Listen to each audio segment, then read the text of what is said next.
Olá, amados da paz do Senhor Jesus, você está no canal Bíblia em Ação. Hoje nós iremos estar trazendo a 9ª lição, que iremos estar falando sobre a Arca da Aliança. Nesta lição estudaremos sobre a mais importante móvel do tabernáculo, a Arca da Aliança. Veremos algumas considerações a respeito desse utensílio.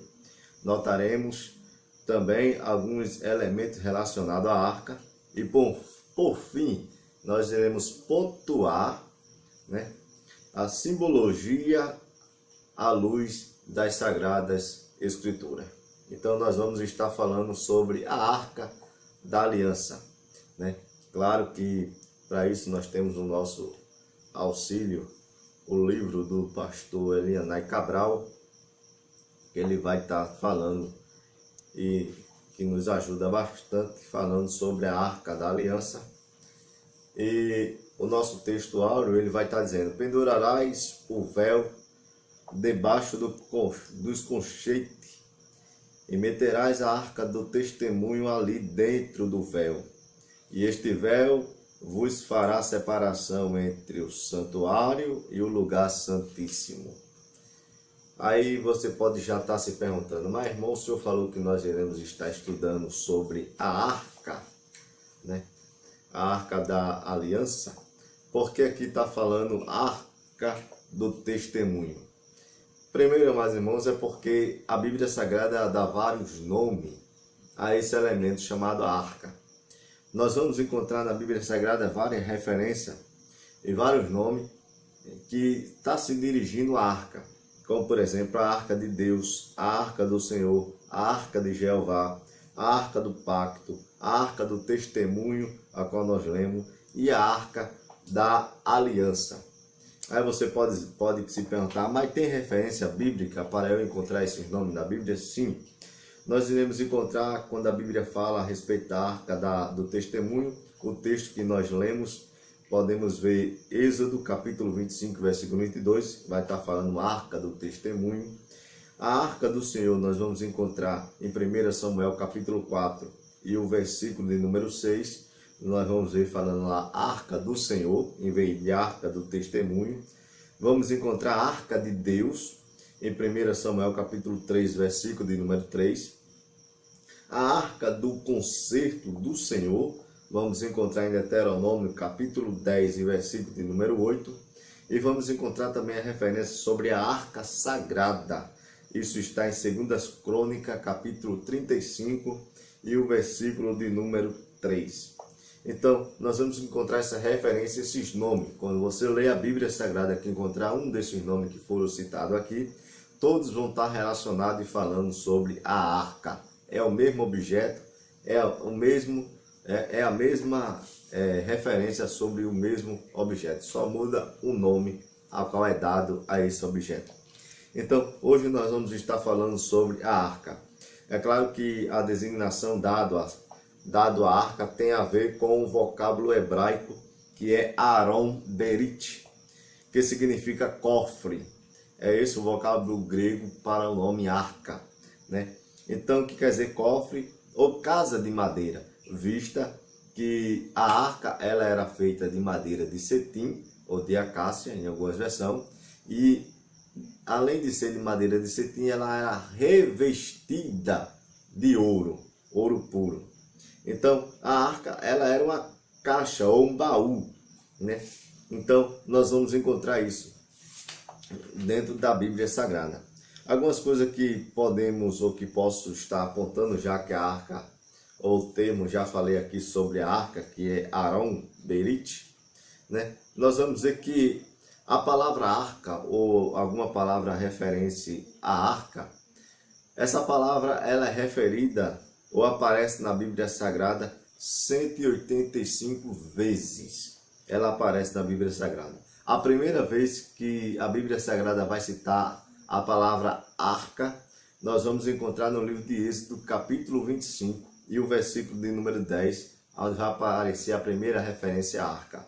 E a última referência no Antigo Testamento referente à arca, nós vamos encontrar em Jeremias, capítulo 3, versículo 14 ao versículo de número 16. É a última referência no Antigo Testamento referente à arca. Por que eu falo no Antigo Testamento? Porque no Novo Testamento a palavra arca ela aparece no livro de Apocalipse, capítulo 11, e o versículo de número 19. Então, por isso que eu digo no Antigo Testamento, a última referência no livro de Jeremias. Amados irmãos, podemos ver que a localização dessa arca ou desse móvel ficava dentro do lugar santíssimo, o qual nós estudamos a semana passada. A arca foi o primeiro móvel a ser introduzida no tabernáculo quando ele foi erguido pela sua primeira vez. E nós vamos ver isso lá no livro de Êxodo, capítulo de número 40 e o versículo de número 3. Se nós podemos abrir a nossa Bíblia e ver, Êxodo 40 e versículo de número 3, a palavra de Deus vai nos dizer assim, 40 e versículo 3. E porás nele, no caso o tabernáculo, a arca do testemunho, e a cobrirás com o véu. Então, vemos que a arca do testemunho, a arca do concerto, ou como você queira chamar, né? Então, ela foi o primeiro móvel a ser colocado dentro do tabernáculo quando ele foi erguido. O seu tamanho, dentro da Bíblia Sagrada, nós vamos ver que o seu comprimento nós encontramos no livro de Êxodo, capítulo 37, versículo de número 1 ao versículo 2. A sua dimensão são especificadas por Deus a Moisés, tendo ela de comprimento 2 côvados e meio, que equivalia a 1,25 m, de largura 1 côvado e meio, que equivalia a 75 centímetros, e de altura também 1 côvado e meio, que equivalia a 75 centímetros. Então, era um formato, formando um recipiente de formato retangular. Então, vemos isso aí em Êxodo capítulo 25 e o versículo 10, 11, capítulo 37, versículo 1 e versículo 2, a qual já citei aqui. Agora, como a tenda, o tabernáculo, ele era um tabernáculo, uma tenda móvel, como era que se fazia o transporte desse objeto, dessa arca? Até porque ela é cheia de descrições e restrições, né? Deus ele fala sobre isso, né? Nós vemos que a arca, quando ela era transportada, ela era levada de um lugar para o outro, ela deveria ser coberta com o véu da tenda, revestida com peles de texugo, um pano azul. Isso nós vamos ver a referência no livro de Números, capítulo de número 4, versículo 4 ao versículo de número 6. Sendo coberta, ou quem deveria cobrir a arca, deveria ser Arão e seus filhos. Isso nós vamos ver em número 4 e versículo de número 5. E estava ao encargo dos levitas, filhos de Coate, fazerem o seu transporte. Isso nós vamos encontrar no livro de Números, capítulo 4, versículo 1 ao versículo 3, versículo 15, capítulo 7, versículo de número 4. Então, estavam incumbidos de levar essa arca, os levitas deveriam levar essa arca do concerto. Essa arca do concerto, a Bíblia fala que nela, né, ela tinha tem um nome dado à tampa da arca, que é chamada de propiciatório.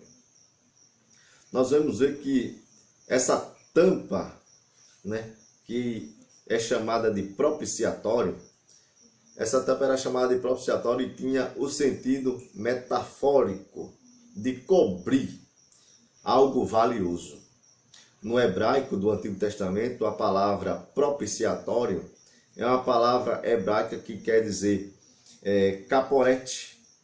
É a palavra que aparece para propiciatório, é caporete, que é a palavra hebraica. Que essa palavra ela tem o significado de cobertura. O seu significado tipológico é cobrir o pecado à vista de Deus. Ainda no hebraico, o verbo kapor, ou kaper, né, corper, que é cobertura, é usado em relação à oferta pelo pecado. Nós vemos que aparece esse verbo lá no livro de Levítico, capítulo 5, versículo 16 ao 18. No grego, que é no Novo Testamento, a palavra que aparece é hilasterion, que significa propiciatório, que essa palavra aparece no grego também, que é onde Paulo ele fala em Romanos, capítulo 3, e versículo de número 25, aparece o texto que se refere a Cristo, o qual Deus propôs para propiciação pela fé no seu sangue. Então, a palavra que aparece no grego, que o Novo Testamento ele foi escrito em grego, não no hebraico, né? É a palavra hilasterion. Também aparece lá em Hebreus, capítulo 2, versículo 17, o termo é espiar, que aparece ali em Hebreus 2 e 17. Fazer a propiciação através do sacrifício propiciatório de Cristo a todo aquele que nele crê. É um ato que Deus quer livrar o pecador da ira merecida mediante a graça. Então, Deus ele quer livrar o pecador mediante a graça. Ele quer expiar o seu pecado. É o que aparece ali. Nós vemos que a palavra grega para propiciação, em Hebreus capítulo 9 e versículo 5, é traduzida como trono de misericórdia. Por isso, quando o sumo sacerdote entrava no lugar santíssimo, ficava diante da arca, ele entrava diante do trono da misericórdia de Deus, né? Deus tinha que levar consigo o sangue da expiação que cobria a lei. Nós vemos isso em Levítico capítulo 17 e versículo 11, também capítulo 23, versículo 27. Era ali, diante da tampa da propiciatório, que Moisés e Arão, o sacerdote, falavam com Deus. Nós vemos aí Êxodo 25, versículo 22. A arca não podia servir de adoração, nem utilizada de forma idolátrica. Então, eles não podiam adorar a arca. A arca, ela tinha alguns significados, ou ela simbolizava algumas coisas.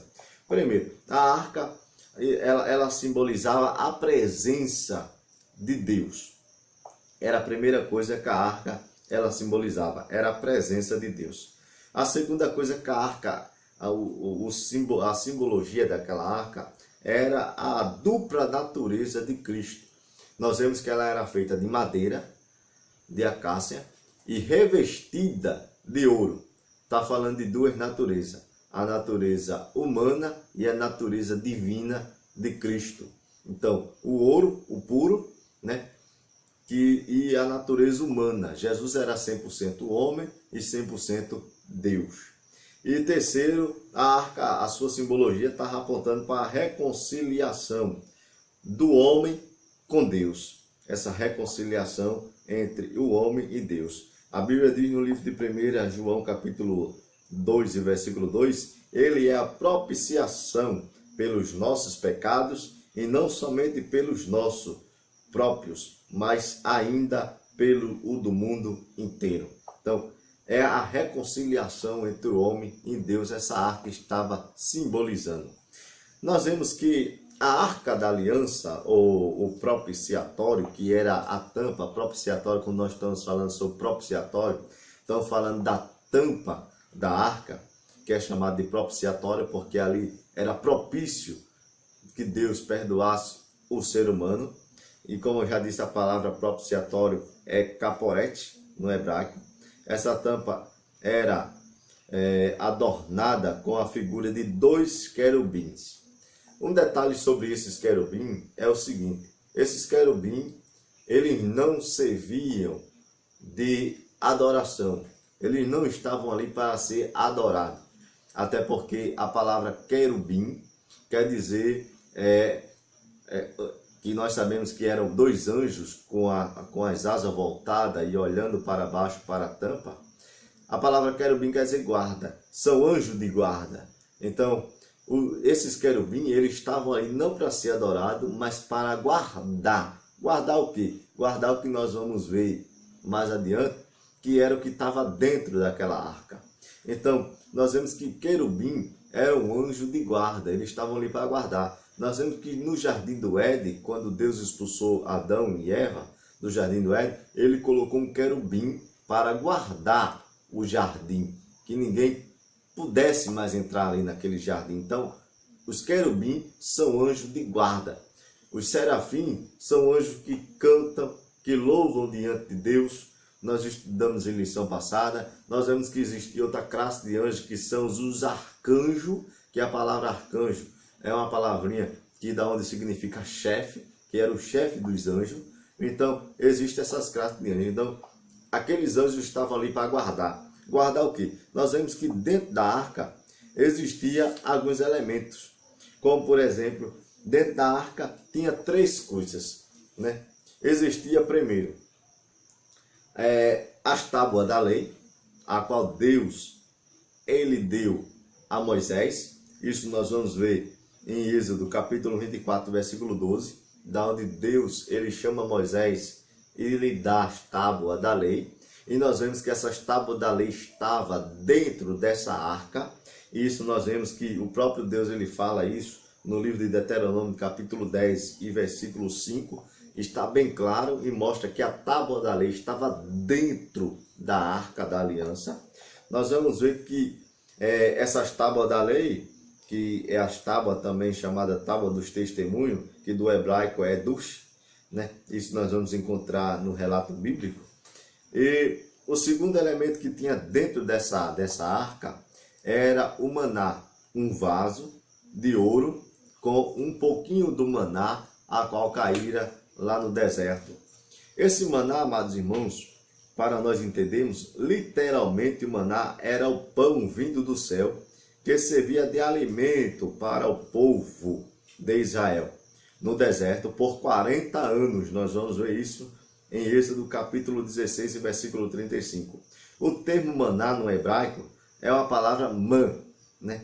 Que significa o que é isso, né? Por que recebeu esse nome? Ele recebeu esse nome por causa da reação das pessoas quando viram pela primeira vez. Quando viram pela primeira vez, eles ficaram admirados, dizendo: o que é isso? E a Bíblia diz que ele tinha um gosto característico de azeite, né? Isso nós vamos ver em Número capítulo 11, versículo de número 7 ao versículo 11, ao versículo 6. E caía do céu durante a noite como um orvalho. Isso nós vamos ver em Êxodo capítulo 16, versículo de número 4. Podemos ver o salmista também falando no Salmo 78, versículo 23 ao verso 25. A Bíblia diz que era branco, de formato, podemos assim dizer, arredondado, e doce como mel para o paladar. Vemos isso lá no livro de Êxodo. Esse versículo nós vamos ler no capítulo de número 16 e versículo 31. Êxodo capítulo 16 e o versículo de número 31. Esse é interessante nós lermos, né? 16 e 31, que ele vai nos dizer assim: deu-lhe a casa de Israel o nome de maná, era como semente de coentro, veja, branco, de sabor como bolos de mel. Então nós vemos aí que esse maná, ele parecia como semente de coentro e ele tinha um gosto, né? Nós vemos aí que no versículo 31, era como semente de coentro, ele era branco, de sabor como bolos de mel. Como era feito de coentro, mas como era, melhor dizendo, tinha um formato parecido com coentro, eles tinham que colher. Eles colhiam essa semente e a Bíblia diz que além de colher, esse maná não caía pronto. Eles tinham que colher esse maná e fazer o quê? Eles tinham que preparar a comida. Eles tinham que preparar o bolo para se comer. Nós vamos ler uma última referência, que é no livro de Números capítulo 11. Números capítulo de número 11, para você entender sobre maná, porque quando nós falamos em maná, muita gente fica sem entender como é que era esse maná, se era um pão que caía já pronto do céu, se era alguma coisa que já vinha feita já do céu, nós vamos ver que não era bem assim. O povo ele tinha que preparar esse maná. O maná já não vinha pronto, era a providência de Deus, mas para a providência de Deus chegar, eles tinham que trabalhar constantemente. Esse maná caía todo dia, tinha que cair, porque se eles deixassem para o próximo dia, criava bicho naquele maná. Vamos ver Êxodo capítulo 11, versículo 6, vai dizer assim: agora, porém, cerca-se a nossa alma. É Números capítulo número 6, versículo de número 6. É isso. Nenhuma coisa vemos senão este maná. Aí versículo 7 do capítulo 11 de Número. Era o maná como semente de coentro, a sua aparência semelhante ao de bidélio, espalhava-se o povo e colhia. Veja que o povo se espalhava e tinha que colher o maná. É o que a Bíblia está dizendo. Em moinhos, o moía, ou num grau, a pisava. Em uma panela, o cozia e dele fazia bolo. Então veja que havia um processo. Eles iam, o povo se espalhava, colhia o maná, como diz aqui a palavra de Deus, espalhavam o povo, colhia o maná, pegavam e moíam, tinha que molher, tinha que triturar o maná, ou pisava o maná, e em panelas eles tinham que cozer o maná, e deles eles faziam bolo. E o seu sabor era como de bolos assados com azeite. Versículo de número 11. Quando de noite descia o orvalho sobre o arraial, sobre este também caía o maná. Versículo 10. Então Moisés ouvia chorar o povo por famílias, cada um à porta de sua tenda. E a ira do Senhor grandemente se acendeu e parecia mal aos olhos de Moisés. Versículo 11, vai dizer assim: disse Moisés ao Senhor: por que fizesse mal o teu servo? E por que não achei favor aos teus olhos, visto que puseste sobre mim a carga de todo este povo? Aí nós vemos a responsabilidade de Moisés diante do povo. Então nós vemos que tinha parte do povo. O maná era uma provisão de Deus, mas não caía pronta do céu. O povo tinha que colher, tinha que triturar, tinha que preparar aquele maná, fazer o bolo e comer. Todo dia eles tinham que fazer esse processo, né? Porque o maná ele caía todo o dia. A terceira coisa que tinha dentro dessa arca é a vara de Arão, né? Isso nós vamos ver a referência no livro de Números capítulo 17 e versículo 8, da onde fala que os filhos de Coré, ou Coré, juntamente com a sua família, juntamente se aliou com as pessoas, e queriam contender sobre a aliança, sobre a liderança a qual Deus havia escolhido, que era Arão. E Deus pede para recolher galhos da mesma árvore, a Bíblia diz, se você for ler o capítulo 17 todo de Número, e colocar os nomes das famílias, o nome dos líderes ali nas varas. E a Bíblia diz que a vara de Arão, ou a vara que estava com o nome Arão, né, ela floresceu, né, milagrosamente. Aconteceu um milagre ali. A vara de Arão floresceu. Então, essa vara que floresceu de Arão, ela também estava dentro dessa arca, desse baú, né? Então, estava contida lá também, essa vara de Arão. Na língua hebraica, a palavra vara é hoste, que significa ramo fino, rebento ou broto. Então, ela era uma vara fina. Nós não estamos falando de vara de um cajado, estamos falando de vara, de um ramo que floresceu ali. A palavra hebraica, como eu já falei aqui, para vara, Eor, que significa um ramo fino, né?